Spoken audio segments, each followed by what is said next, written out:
শ্রোতা বন্ধুরা, আজকের আপনাদের শোনাব কাজী নজরুল ইসলামের গল্প রাক্ষসী। গল্প পাঠ করছি আমি নাসির আহমেদ কাবুল।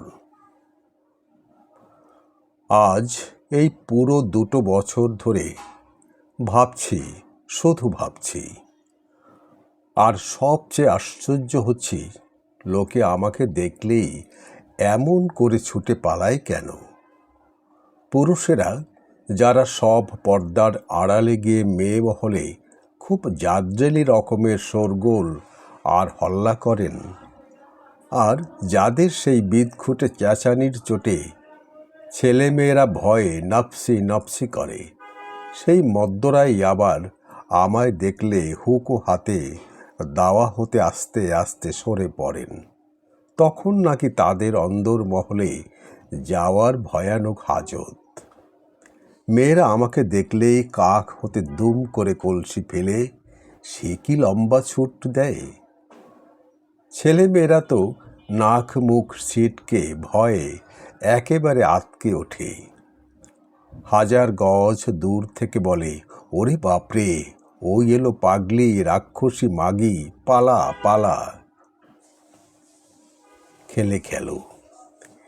কেন? আমি কোন উনুন মুখোশ সুটকোর পাকা ধানে মই দিয়েছি? কোন খাল ভরা ড্যাকরার মুখে আগুন দিয়েছি? কোন চোখ মাগি আবাগের বেটির বুকে বসে তপ্ত খোলা ভেঙেছি? কার গতর আম কাঠ না কুল কাঠের আখায় জড়িয়েছি? কোন ছেলে মেয়ের কাঁচা মাথাটা চিবিয়ে খেয়েছি? বলতো বোন, তাদের কি সরকার আছে আমায় যা তা বরবার? কে তারা আমার? মেরেছি, বেশ করেছি, নিজের স্বামীকে মেরেছি। শুধু মেরেছি, দা দিয়ে কেটেছি। তাতে ওদের এত বুক চড়চড় করবে কেন? ওদের কারুর বুক থেকে তো স্বামীকে কেড়ে নিইনি, আর হত্যেও করি নাই। তাতে ওদের কথা বলবার আর সাউখড়ি করবার কি আছে? ওরা কি আমার 7 পুরুষের কুটুম না গিয়াত? যদি এই রকমই করতে থাকে, তবে আমি সত্যিকারের রাক্ষসী হয়ে দাঁড়াবো বলে রাখছি। তখন এক এক দায়ের কোপে ওদের স্বামীর মাথাগুলো ধড় থেকে আলাদা করে দেব। মেয়েগুলোর বুক ফেড়ে কলজেগুলো ধরে পিষে পিষে দেব। তবে না সে আমার নাম সত্যি সত্যি রাক্ষসী হয়ে দাঁড়াবে। শ্রোতা বন্ধুরা, গল্পটির মধ্যে বেশ কিছু শব্দ আপনাদের অজানা অচেনা মনে হবে, আমারও হয়েছে। নজরুল ইসলাম এখানে একটি ব্যাখ্যা দিয়েছেন। এটি বীরভূমের বাগদিদের ভাষায় রচিত। যাই হোক, গল্পটি শুনুন, ভালো লাগবে। আমায় পাগল করলো কে? এই মানুষগুলোই তো। আমি তো ফের তেমনি করেই যেন কিছু হয় নাই ঘর পেতেছিলাম। রাত্রির দিন আমার কানের গোড়ায় আনাচে কানাচে, পথে ঘাটে, কাজে কর্মে, মজলিসে জৌলুসে আমার নামে রাক্ষসী রাক্ষসী বলেই কুৎসা, ঘেন্না, মুখ বেঁকানি, চোখ রাঙানি, এইসব মিলেই তো আমার মাথার মগজ বিগড়ে দিল। যে ব্যথাটাকে আমি আমার মনের মাঝেই চেপে রেখেছিলুম, সেটাকে আবার জাগিয়ে তুলে চোখের সামনে সোজা করে ধরলে তো এরাই। আচ্ছা, তুই বলতো বোন, এ পাগল হওয়ার দোষটা কার? একটা ভালো মানুষকে খোঁচা মেরে মেরে খেপিয়ে তুললে সে দোষটা কি সেই ভালো মানুষের? না, যে ভালো মানুষেরা তাকে খেপিয়ে তোলে তাদের? আমার স্বামী ছিল সিধে সাদা মানুষ। সে তো সোজা ছাড়া বাঁকা কিছু জানতো না। সে চাষ করত, কৃষানি করত। আমি সারাটা দিন মাছ ধরে চাল কেড়ে ধান ভেনে আনতুম। তা না হলে চলবে কি করে দিদি? তখন আমাদের 3টি পুষ্যি। বড় ছেলে সমর্থ হয়ে উঠেছে, ব্যথা না দিলে উপর নজর হবে। মেয়েটাও ঢ্যাং ঢেঙিয়ে বেড়ে উঠেছিল, আর আমার কোলাপোছা ছোট মেয়েটিও তখন হাক্কো হাক্কো করে দু একটি কথা ফুটছিল। ছাপোষা মানুষ হলেও দিদি, আমাদের সংসারে তো অভাব ছিল না কোনো কিছুর। তোমাদের 5 জনের আশীর্বাদে এই বিন্দি তখন নাই নাই করে দিনের শেষে 3টি সের চাল তরকারির জন্যে মাছেরে, শামুক রে, গুগলি রে, পৃথিবীর জিনিস জোগাড় করে আনতো। তাছাড়া বড় ছেলেটাও তোমাদের শ্রীচরণে আশীর্বাদ করে কর্মে 2 পয়সা ঘরে আনছিল। মেয়েটাও পাড়ার বউঝিদের সঙ্গে যা 2-4টি শাক মাছ আনতো, তাতেও নেহাত কম পয়সা হতো না। নুন তেলের খরচটাও ও দিয়েই বেশ দিব্যি চলে যেত। এসবের উপর স্বামী বছরের শেষে চাষবাস আর কিরসানি করে যা ধান চাল আনতো, তাতে সারা বছর খুব সচল বচল করে খেয়েও ফুরাতো না। সংসারে তখন কি ছিঁড়েই না?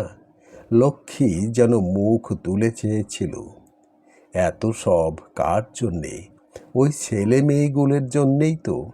সারাদিন রেতে একটি সেরের বেশি চাল রাখতাম না, বলি আহা, শেষে আমার ছেলেরা কষ্ট পাবে। স্বামী আর ছেলেগুলোকে দিতুম ভাত, আর নিজে খেতুম মার। শুধু ভাতের ফেন। মেয়ে মানুষের আবার সুখ কি? ছেলে মেয়ে যদি ঠান্ডা রইল, তাতেই আমাদের জান ঠান্ডা। নাইবা হলুম জমিদার। আমরা তো কারোর কাছে ভিক্ষে করতুম না, চুরি চারিও করতাম না। নিজের মেহনতের পয়সা নেড়ে চেড়ে খেতাম, নিজে খেতুম। আর পালেরে পার্বণেরে যেমন অবস্থা 2-10টা অতিথ ফকিরদেরও খাওয়াতুম। আহা, ওতেই তো আমাদের বুক ভরেছিল দিদি। লোকে বলতো আমি নাকি বড্ড কৃপণ, কারণ আমি একটি পয়সা বাজে খরচ করতুম না।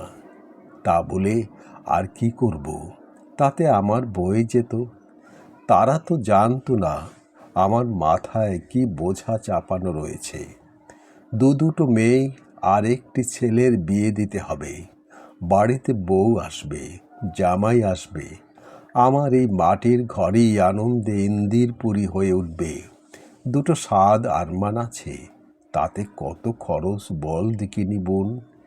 দায় ঠেকলে কেউ একটা পয়সা কর্জ দিয়ে চালাবে? বাপরে বাপ, এই বিন্দির অজানা নেই গো।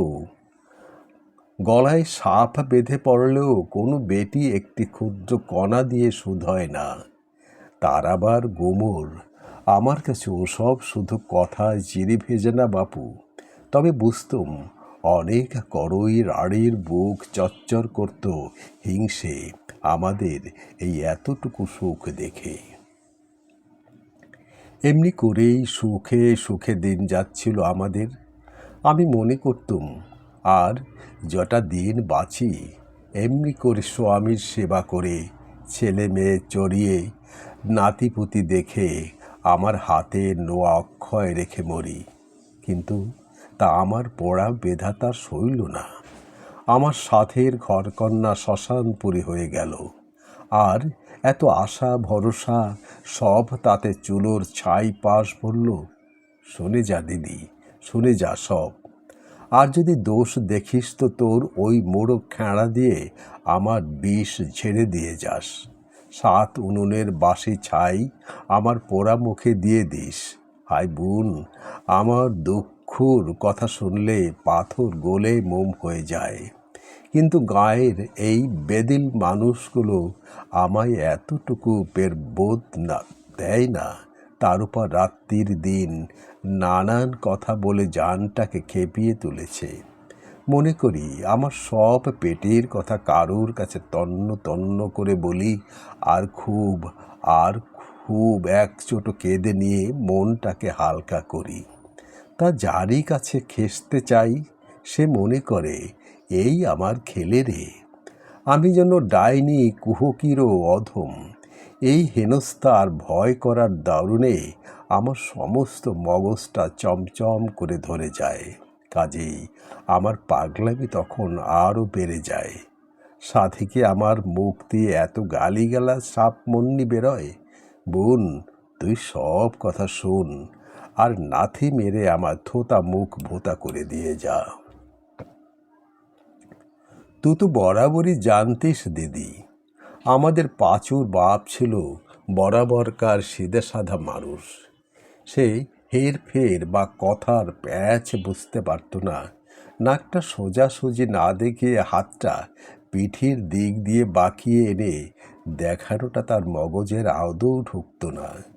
কত আট কুড়ো নদী ভরাই যে ওকে দিয়ে বিনে পয়সার বেগার খাটিয়ে নিত, হাত হতে পয়সা ভুলিয়ে নিত, তার আর সংখ্যা নাই। ওই নিয়ে বেচারাকে আমি কত দিন গালমন্দ দিয়েছি, কত বুদ্ধি দিতে চেষ্টা করেছি, কিন্তু কিছুতেই কিছু হয় নাই। কথাই বলে স্বভাব যায় না মোলে। ওর আর একটা বদ অভ্যাস ছিল, ও বড্ড মদ খেত। কতদিন বলেছি তুমি মদ খাও, ক্ষতি নাই, দেখো তোমায় মদে যেন না খায়, কিন্তু সে তা শুনতো না। একটু ফাঁক পেলেই যা রোজগার করত তা সব শরীর পায়ে ঢেলে আসতো। যাক, ওরকম দু চারটে বদ অভ্যাস পুরুষ মানুষের থাকেই থাকে, ওতে তেমন আসতো যেত না। কিন্তু অমন শিবের মতো স্বামী আমার শেষে এমন কাজ করে ফেললে, যা বোন তুই কেন, আমারও এখন বিশ্বাস হচ্ছে না। তার মতো অমন সোজা লোক পেয়ে কে কি খাইয়ে দিয়ে তাকে যে অমন করে দিয়েছিল, তা আমি কিছুই বুঝতে পারি নাই। জানিস, ও পাড়ার রঘ বাগদের দু তিনটে স্যাঙ্গা কাড়া চড়ই রাড়ি মেয়েটা কীরকম পাড়া মাথায় করে তুলেছিল। ছড়ি কখনো স্বামীর ঘর তো করেই নাই, মাঝ থেকে পাড়ার ছেলে ছোকরাদের কাঁচা বুকে ঘুণ ধরিয়ে দিচ্ছিল। আর তার বাপ মাকেই বা কী বলবো, ছি, আমারই মনে হতো যে বিষ খেয়ে মরি। মাগো মা, বাগদি জাতটার উপর ঘেন্না ধরিয়ে দিল। তুই তো জানিস মাখনদি, ঝুটমুট আমাদের গায়ের লোকের আর আমাদের বাগদিগুলোর বিশ্বাস ছিল যে আমাদের হাতে অনেক টাকা আছে। আবার সে কথা পুত মাগের বেটিরা লোকের ঘরে ঘরে রটিয়ে এসেছিল। আমরা নাকি যক্ষীর টাকা পেয়েছি। বলতো বোন, এতে হাসি পায় না? হ্যাঁ, আমাদের ওই টাকার লোভেই ওই রাড় হয়ে সার হওয়া ছুরিটা ওই শিবের মতন সোজা ভোলানাথ স্বামীকে আমার পেয়ে বসলো। আর সত্যি বলতে কি, মিনসের চেহারাও তো আর নেহাত মন্দ ছিল না। ধুতি চাদর পরিয়ে দিলে মনে হতো একটি খাসা ভদ্রলোক। ওরে যেদিন আমি প্রথম এই কথাটা শুনলুম, তখন আমার মনটা যে কেমন হয়ে গেল তা বোন তোকে ঠিক বুঝিয়ে বলতে পারবো না। মাথায় বাজ পড়লেও বোধহয় লোকে এত ব্যথা পায় না। আমি যেদিন তাকে রাতে খুব ঝাঁটাপেটা করলুম, বোন, যে অমন মাটির মানুষ ছাদ চড়ে যায়রা বেরোতে না, সেও কিনা সেদিন আমার এই ঝুঁটি ধরে একটা চেলা কাঠ করে, উহ, সে কি মার মারল! কাঠটার চেয়েও বেশি ফেটে ফেটে আমার পিঠ দিয়ে রক্ত পড়তে লাগলো। কিন্তু সত্যি বলতে কি, তখনকার এত যে বাইরের ব্যথা, তা তো আমি বুঝতে পারছিলুম না, কেননা আমার বুকটা তখন আরও বেশি ফেটে গিয়েছিল। আমি যে সেদিন স্পষ্ট বুঝলুম আমার নিজের স্বামী আজ পর হলো। আমি দেখতে পেলুম আমার কপাল পড়েছে। তখন ঠিক যেন কেউ তপ্ত লোহা দিয়ে আমার বুকের ভিতরটা ছ্যাঁকা দিচ্ছিল। আমি ফুঁপিয়ে কেঁদে উঠলুম। সেই সঙ্গে আমার যত রাগ হলো সেই হারামজাদি বেটির উপর। মনে হতে লাগলো, এখন যদি তাকে পাই তো নখ করে ছেড়ে ফেলি, কিন্তু কোনো দিনও তো তার নাগাল পাই নাই। সে আমাকে দেখলেই সরে পড়ত। ক্রমেই আমার স্বামী বাড়াবাড়ি আরম্ভ করলে সে আর প্রায় ঘরে আসতো না। মনিব ঘরে খাটত, ক্ষেত আর ওদের ঘরটাতেই গিয়ে শুয়ে থাকতো। আমি আমার ছেলে, পাড়ার সব ভালো লোক মিলে কত বুঝালুম তাকে, কিন্তু হায়, তাকে আর ফেরাতে পারলুম না। ছড়ি যে ওকে জাদু করেছিল, একেবারে ভাড়া বানিয়ে দিয়েছিল। তখন বুঝলুম এতদিনে মিনসের ভীমরতি ধরেছে, ওকে 49 পেয়েছে।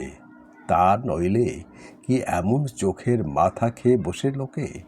একদিন পায়ে ধরে জানালুম সে কত বড় ভুল করতে যাচ্ছে। সে আমার মুখে লাথি মেরে চলে গেল। আমার সারা দেহ দিয়ে আগুনের মতো গরম কি একটা ঠিকরে বেরোতে লাগলো। বুঝলুম সে এত বেশি এগিয়ে গিয়েছে নরকের দিকে যে তাকে ফেরানো যায় না। তার উপর রাস্তায় ঘাটে ওই বিশ্রী কথাটা নিয়ে আমার গঞ্জনা, খোঁচা। আমি খ্যাপার মতো হয়ে প্রতিজ্ঞা করলুম, শোধ নেব, শোধ নেব, তবে আমার নাম বিন্দি। আর একদিন মাঠ হতে এসে শুনলুম মিনসে নাকি আমার বাক্স ভেঙে জোর করে যা 2-4 পয়সা জমিয়েছিলুম সব ছিনিয়ে নিয়ে গেছে। একটা কানা কড়িও থুয়ে যায় নাই। আরও শুনলুম তার 2 দিন পরেই নাকি ওই ছুরির সঙ্গে তার সাঙ্গা হবে। সব ঠিকঠাক হয়ে গেছে। সে নাকি ওই সমস্ত নগদ টাকা নিয়ে গিয়ে তার হবু শ্বশুরের শ্রীপাদপদ্মে ঢেলেছে। হায় রে, আমার রক্তের চেয়েও পিয়ারা টাকা, তার এই দশা হলো শেষে। মানুষ এত নিচুর দিকে যেতে পারে? তখন ভাববার ফুরসত ছিল না। ওই 2 দিনের মধ্যেই যা করবার একটা করে নিতে হবে, তারপর আর সময় পাওয়া যাবে না। ভাবতে লাগলুম কি করা যায়। একটা দেবতার মতো লোক সিধা নরকে নেমে যাচ্ছে এক পা করে, আর বেশি দূর নাই, অথচ ফেরাবার কোনো উপায় নাই। তখন তাকে হত্যা করলে কি পাপ হয়? তাছাড়া আমি তার স্ত্রী, আমারও তো একটা কর্তব্য আছে। আমার স্বামী যদি বেপথে যায়, তো আমি না ফিরালে অন্য কে সে ফিরাবে? আর সে এই রকম বেপথে গেলে ভগবানের কাছে ধর্ম তো আমি তো দায়ী। ধরো আমি যদি তাকে এই সময় একেবারে শেষ করে ফেলি, তাহলে তো তার তো আর কোনো পাপ থাকবে না। যত পাপ হবে আমার, তা হোক। স্বামীর পাপ তার স্ত্রী নেবে না তো কি নেবে এসে শেওড়া গাছের ভূত? আমি মনকে শক্ত করে ফেললুম।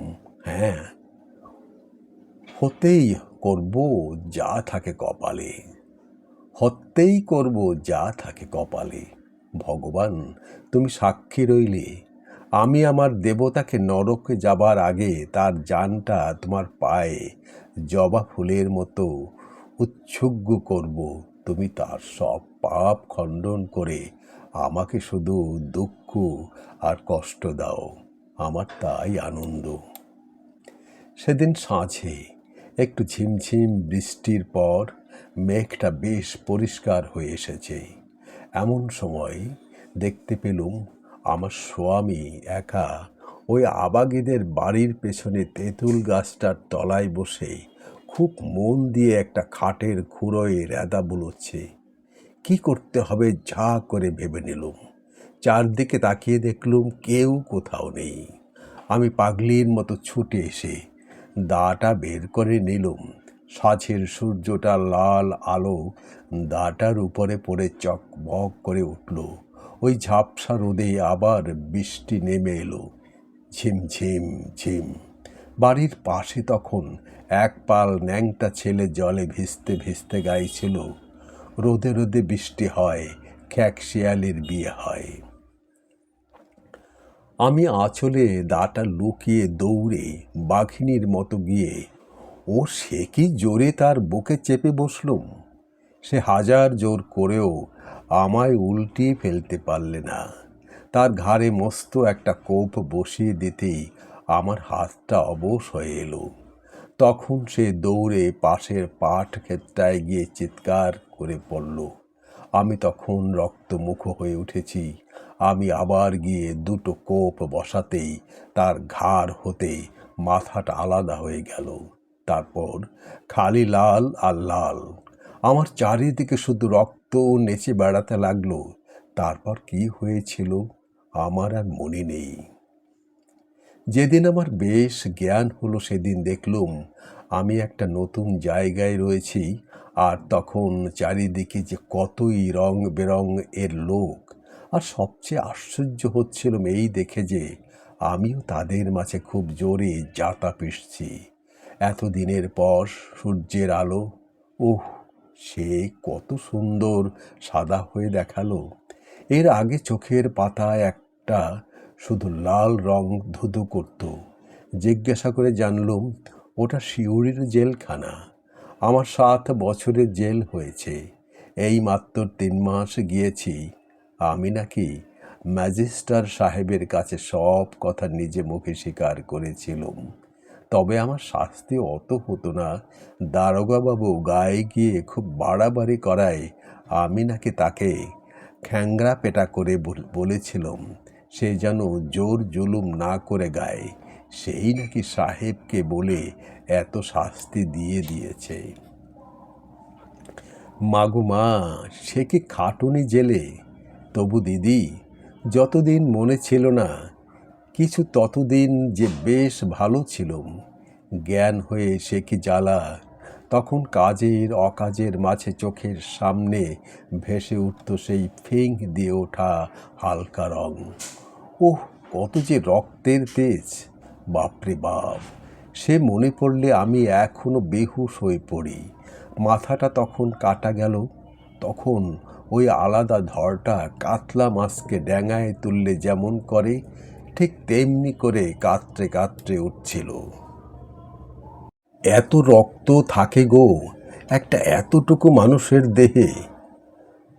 আমি একটু আধারে থাকতে পারতুম না ভয়ে, কেননা তখন স্পষ্ট এসে দেখা দিত সেই মাথা ছাড়া দেহটা আর দেহ ছাড়া মাথাটা।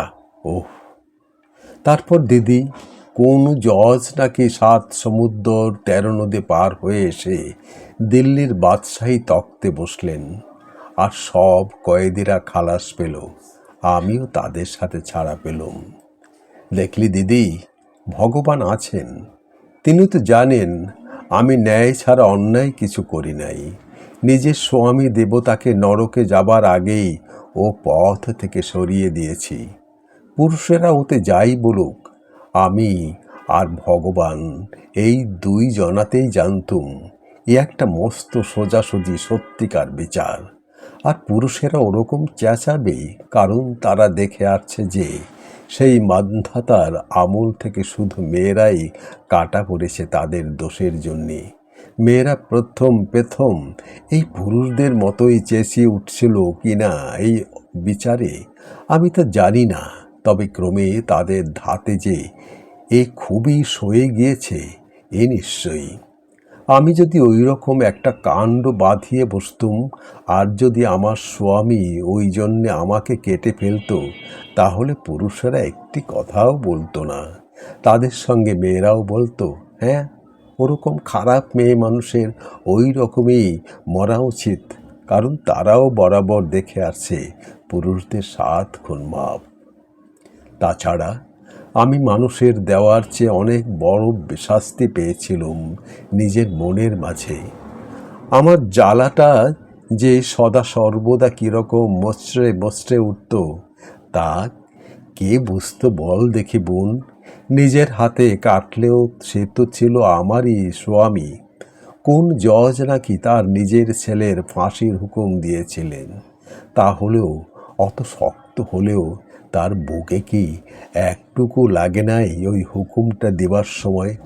আহা, যখন তার বুকে বসে একটা পেরগাণ্ড রাক্ষসীর মতোই তার গলায় দাটা চেপে ধরলুম, তখন কি মিনতি ভরা গোঙানি তার গলা থেকে বেরোচ্ছিল।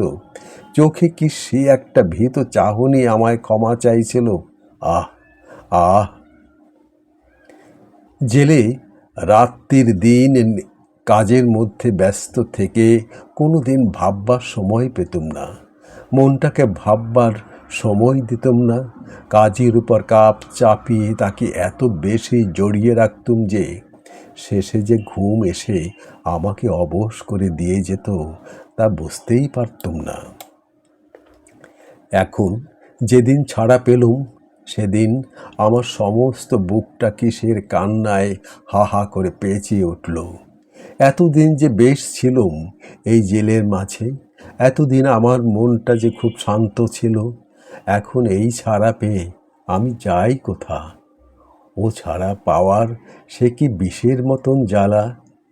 ঘরেই এলুম, দেখলুম আমার ছেলে বিয়ে করেছে, বেশ টুকটুকে বেডি পড়া বউটি।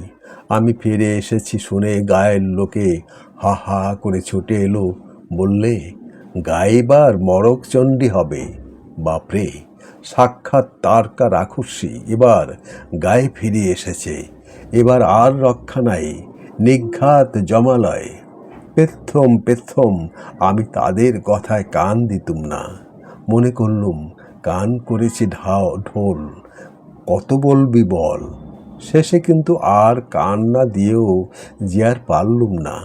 তাদের বলার মাঝে যে একটুও থামা ছিল না, যেন কিছুই হয় না এই ভেবে আমি আমার বউ বেটা নিয়ে ঘর সংসার নতুন করে পাতলুম। লোকে তা লণ্ডভণ্ড করে দিল। মেয়ের বিয়ে দিয়ে চাইলুম, কেউ বিয়ে করলে না, বললে রাক্ষসীর মেয়ে রাক্ষসী হবে। এ ডাহা সত্যি কথা। এতদিন যে ব্যথাটা আমি দুহাত দিয়ে চাপা দিতে চাইছিলুম সেইটেই দেশের লোক উস্কে উস্কে বের করে চোখের সামনে ধরতে লাগলো। সোনার চাঁদ ছেলে আমার একটি কথাও শুনলে না। আমার যে কেমন করে কি হলো তা ভুলেও কোনো কথার মাঝে জিজ্ঞেস করলে না। খুশি হই আমাকে সংসারের সব ভার ছেড়ে দিলে, কেননা সে বুঝেছিল যা গিয়েছে তার খেসারতের জন্যে আর একজনকে হারাবো কেন। আর এই করই রাড়ি আটকুড়িরা যারা আমার 7 পুরুষের জ্ঞাত কুটুম নয়, তারা কিনা রাত্রির দিন খেয়ে না খেয়ে লেগে গেল আমার পেছনে। দেবতাদের সাপের মতো এসে আমাদের সব সুখ শান্তি নষ্ট করে দিল। আমার ছেলেকে তাহার এক ঘরে পতিত করলে তাতেও স্বাদ মিটল না। নানান পেকারে, নানান ছুতোয় এই 2 বছর ধরে কি না কষ্টই দিয়েছে এই গায়ের লোকে। দিদি, পথের কুকুরকেও এত ঘেন্না হেনস্থ করে না, এতে যে ভালো মানুষের মাথা বিগড়ে যায়। আমার মতো শতেক খুয়ারি ডাইনি রাক্ষসীর তো কথাই নাই। তাও দিদি, খুবই সয়ে থাকি, নিতান্ত বিরক্ত না করে তুললে ওদের গালমন্দ দিনা। 32 নাড়ি পাক দিলে তবে কখনো লোকের মুখ দিয়ে সাপ মন্নি বেরোয়? এখন তো তুই সব শুনলি দিদি, এখন বল দোষ কার? আর তুই ওই হাতের মালসাটা আমার মাথায় ভেঙে আমার মাথাটা চৌচির করে দে, সব পাপের শাস্তি হোক। ওহ ভগবান!